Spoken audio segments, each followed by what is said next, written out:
Thank you. Thank you. And I think we ought to thank Nolan Cox for all he has done over the years to protect Georgia's family values.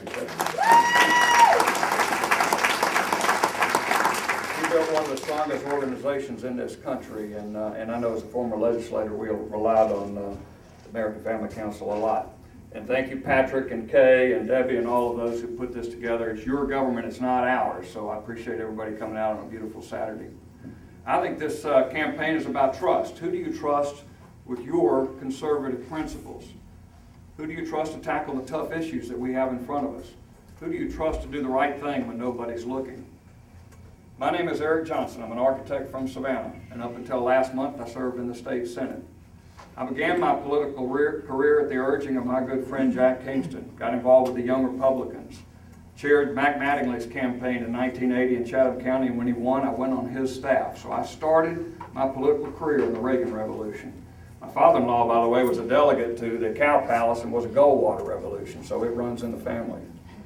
After 2 years on Mattingly's staff, I went back to do just what you do, lick envelopes, put up yard signs, fight for conservative two-party system in this state. Was a county party chairman, precinct chairman, did all of that. Recruited, and ran, and elected local candidates, including Jack Kingston to the state house. Then when he decided to run for Congress, he opened up his house seat, and I ran and was elected to the state house. With no opponent, I was able to chair his congressional campaign and get him elected, even though I didn't think he could do it when we started. 2 years later, I ran for the state Senate, 1994, the year of the contract with America. So I cut my teeth on the Reagan Revolution, was elected in the Gingrich Revolution. 4 years later, I was elected minority leader because I was so aggressive in trying to take over the state and become a conservative majority and not just go along to get along like many of the Republicans had been doing. I was the minority leader for the same 4 years that Roy Barnes was governor, and I'm the only candidate in this race that has gone toe-to-toe with Roy Barnes and beat him. On the flag, on education, on redistricting, I was the thorn in his side. When we flipped the Senate and won the governor's race in 2002, my colleagues honored me by electing me President Pro Tem of the Senate. And normally that's the senior and an honorary position, but because Mark Taylor was a Democrat, we switched the power of lieutenant governor to my office. So for 4 years, I was the de facto lieutenant governor. I didn't forget the conservative principles we'd run on and where we'd come from. The new majority, the first majority in 130 years in Georgia went to work. We cut taxes and we cut spending. We protected private property rights, required a photo ID to vote, passed the toughest illegal immigration law in the nation, cracked down on sexual predators, expanded your right to keep and bear arms, protected your rights to hunt and fish, expanded the school choice laws, passed the first voucher program, and passed pro-life legislation that has saved babies in this state. I know who we are and what we stand for. Now this is a great big state full of good people, and it's hurting right now. Everybody in this room has either had their retirement accounts decimated, their real estate values plummet, they've cut back on their jobs. Everybody either has been affected or knows somebody. But the men and women that built this great state didn't ask for bailouts. They didn't ask for new government programs. They just hunkered down, tightened their belt, and focused on their children and not themselves. One of the faults we've got with all elected officials is they're looking at the next election or the next headline and not the next generation. As an architect, I'm trained to take a client's vision and turn it into reality and work with engineers and contractors and budgets and schedules and produce a product at the end of the line and think about what that building or project will be 40 or 50 years out. I need to be able to look over the horizon.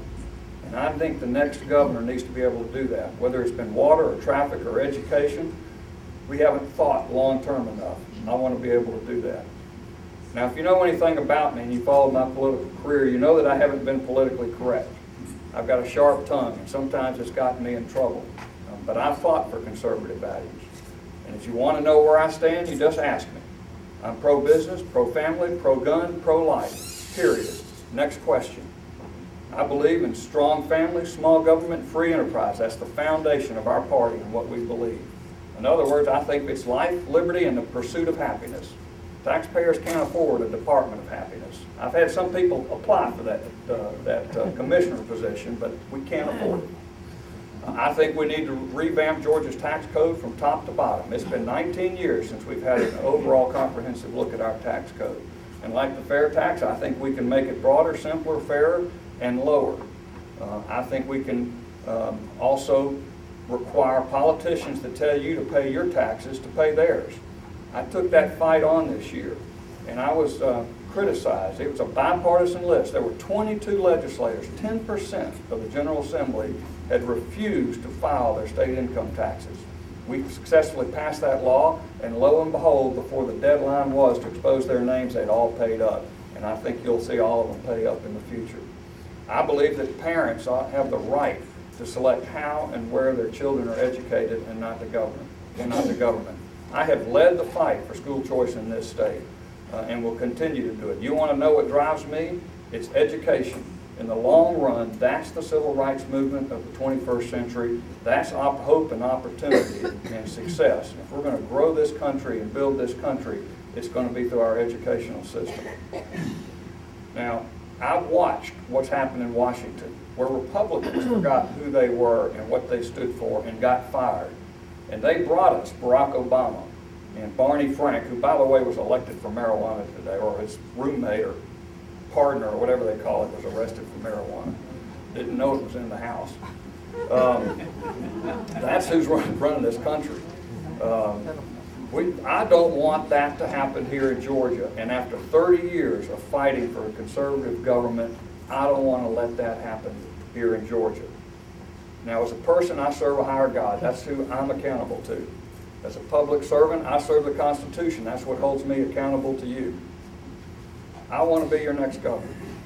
I've got a 17-year record out there of fighting for the same beliefs you have, including for the 10th Amendment. I'm the only candidate for governor that's voted for the States' Rights Amendment, the so-called secession resolution that's been floating around this country. I'm with you, but it's going to take somebody that can win. It's going to take somebody that can beat Roy Barnes. It's going to be somebody that can work with the legislature to tighten the budget, to reprioritize our spending, and to move this state in the 21st century. JohnsonforGeorgians.com is our website. I hope you'll sign up, and I hope you'll join us. Thank you very much.